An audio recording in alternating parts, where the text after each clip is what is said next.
Bismillahirrahmanirrahim. These are all the fields of physics which is known as the queen of all sciences. So it is related with almost each and every field of our life.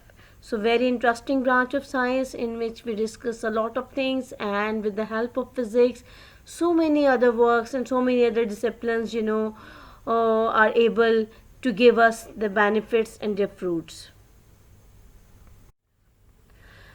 Okay, students, before starting the first lesson of unit number 1 of class 9, we have to discuss, science. Because we are studying science, this is the field of science, this is the age of science. So we should know what is science actually. Science is basically a knowledge which is gained through observations and experimentation is called science. This is that knowledge which we cannot rely without experimenting and without getting proper and solid information with proper solid results. So this is the knowledge. The word science is basically derived from a Latin word, scientia, and scientia means knowledge. So that's why we call science a knowledge which is gained through observations and experimentation. Student, when in past, when there was not so much progress, a limited knowledge was there, so there was only a single branch, single subject, you can say, that was called natural philosophy. What was natural philosophy? Natural philosophy was a single subject in which all the aspects of material objects were studied. There was no separate division or separate disciplines of chemistry, biology, zoology, botany, organic, inorganic, etc. etc. All the things which were known at that time, they were just studied under a single subject, under a single umbrella, that was called natural philosophy. And this was useful until 18th century. It's mean after 18th century, when more knowledge was discovered, when more informations were gathered, so this philosophy lost its place. Natural philosophy lost its place.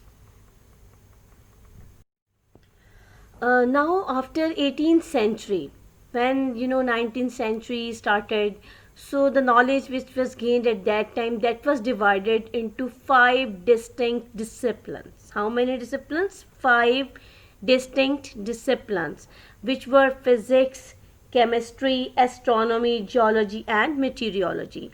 And the most interesting fact is this: the most fundamental of all these subjects was physics. Now, what is physics? Physics is a branch of science that particularly deals with matter, energy, and their relationship. And I hope you know very well what is a matter. Matter is a substance which has weight, which occupies space, which has volume. And energy is what? Energy is the ability of a body to do some work. Energy is of many kind, like kinetic energy, potential energy, light energy, sound energy, so many other forms of energy. And the most important point is this: according to the law of conservation of energy, that energy can neither be created nor be destroyed.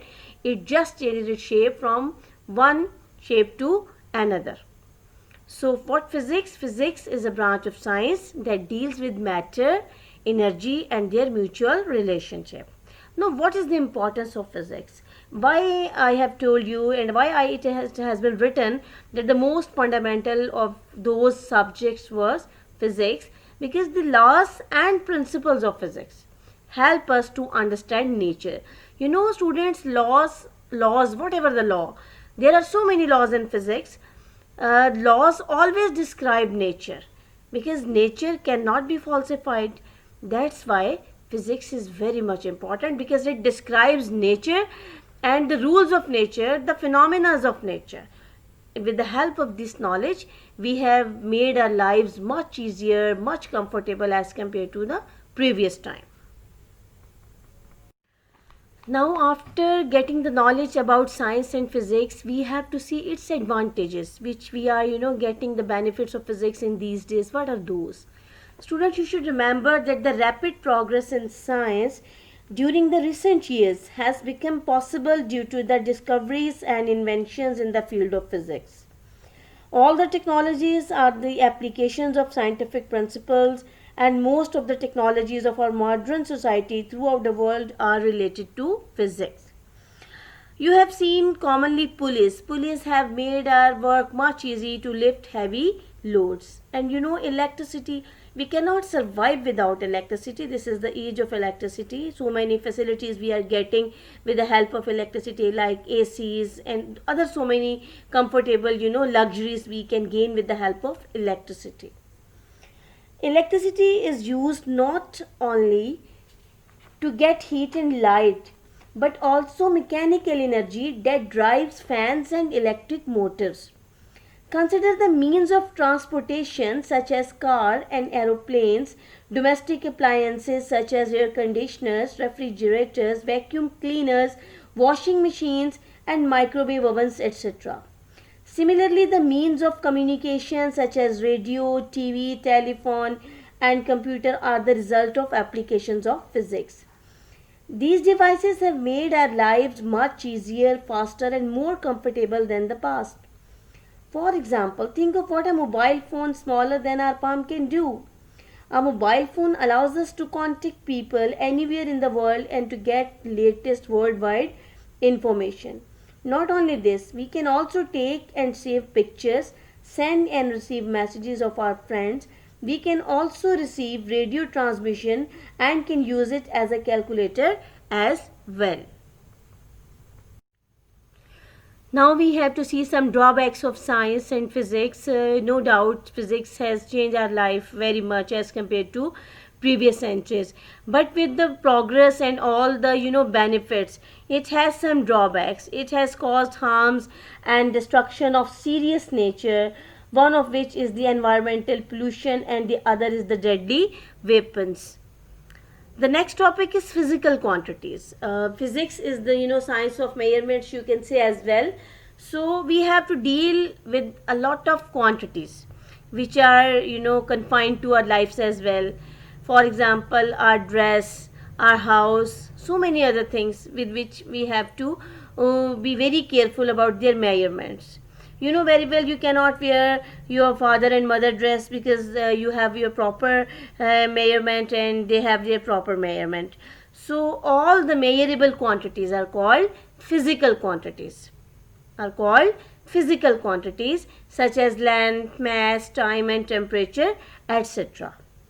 What is the speciality or special characteristic of a physical quantity?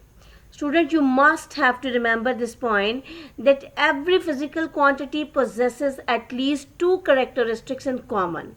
What are those characteristics? One is numerical value and the other is the unit in which it is measured.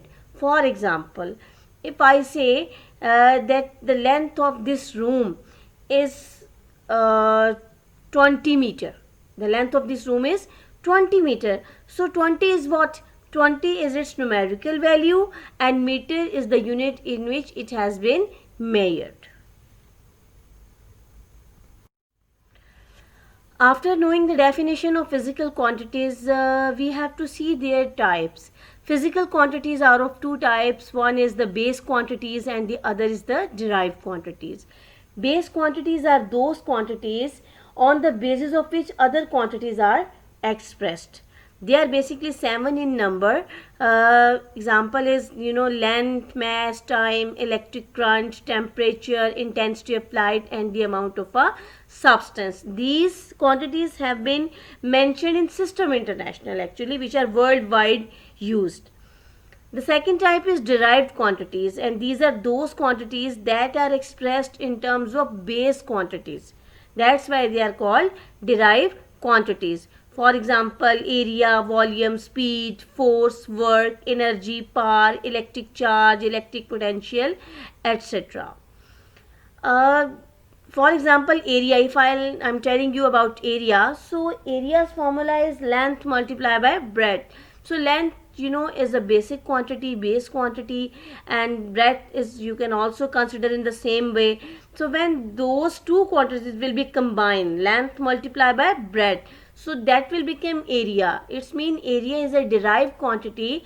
Why? Because it depends upon length and breadth. It's mean derived quantities always require some base quantities for their description. Our next topic is International System of Units. There is a system which is used in the whole world, and it is known as System International of Units, commonly referred as SI. It was established on the 11th General Conference on Weight and Measures held in Paris in 1960. It has 7 base and a number of derived units which are adopted in the whole world.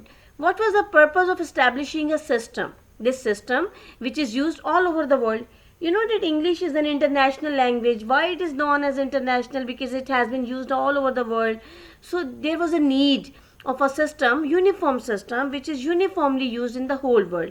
So it was decided in the 11th General Conference on Weight and Measures, which was held in Paris in 1960, that there should be a proper system which is uniformly used in the whole world.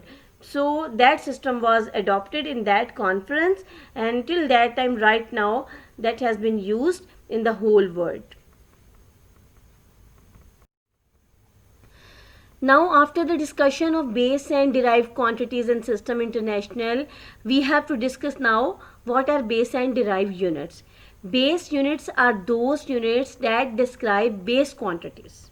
It means those units which are used to describe base quantities are called base units. But before the discussion of base units, you should know what is meant by a unit.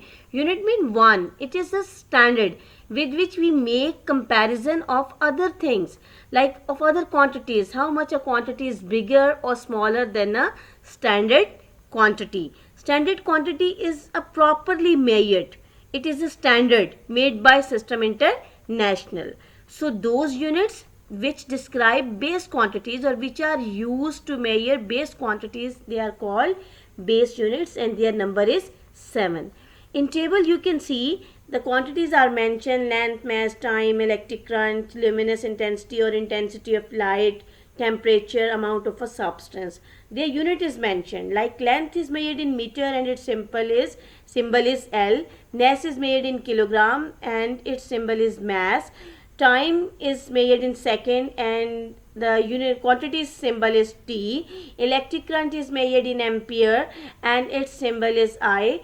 Luminous intensity or intensity of light is measured in candela. It means candela is the unit of intensity of light, and the symbol of luminous intensity or candela is CD. Temperature is measured in Kelvin and its symbol is K, and amount of substance is measured in mole and its symbol is MOL. You can take help from your book in which this table is given. Those units which are used to measure derived quantities are called derived units. But derived units are made with the help of some base units and other derived units. They are made either by multiplying or either by dividing base units with each other or with other derived units. In class 9th book, the table is given for the derived units. You can see from there, and for your information I want to tell you that, like area, I have already given you the example of area.